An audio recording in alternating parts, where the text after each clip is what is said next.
We had at the back end of last week, an early study released with some interesting figures. Were there any surprises from the department's point of view? I don't think there really was. I mean, a lot of the antibody reports going on around Europe and so on are showing prevalences in the community of potentially around about 2.5% up to about 5-6%.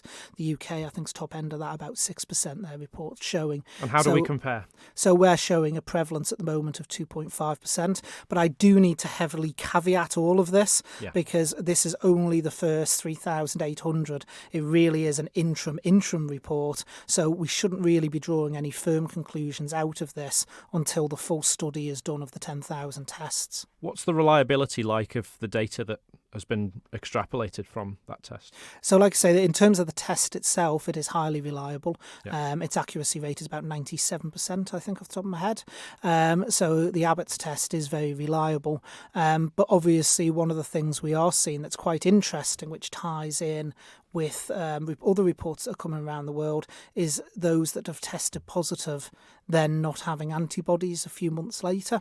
So what we're seeing is tying in with what's being found in other studies around the world. So we're looking at something between 1,600 and 2,500 cases here, possibly already, from what the report is indicating. Those people who haven't had positive tests but may have had coronavirus, is that likely because they were asymptomatic? Is that a common thing in those people that have been missed perhaps, or that? Well, obviously, there's many people we know from studies that don't get any symptoms at all. So they might contract COVID-19 but don't present with any symptoms. They don't even particularly feel ill, and they may have been carrying it. But like I say, I do need to emphasise again, it's very early days. Although you can extrapolate out the figures and suggest that might mean 1,600, 2,500 cases on the island overall, we need to really get that 10,000 tests done before we can say with any certainty what the extrapolation might be. So is testing ongoing? When will we see more reliable data perhaps come from this? So the 5,000 will be finished, we're coming to the end of the 5,000 now, and then we'll be pulling down the next 5,000, which we would hope to do between now and the next 2 to 3 months. So then I would expect that we will be looking to do a final report probably around about November, December. Something that you've been asked about in the government media briefings, which I'd just like to touch on. Lots of Manx residents reported falling ill and displaying COVID-19-like symptoms around Christmas or in December.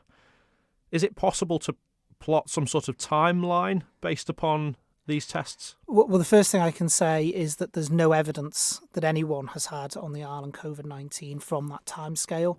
We have to remember as well that with COVID-19 there are many other viruses that show similar symptoms, winter flu for instance, and variants of that.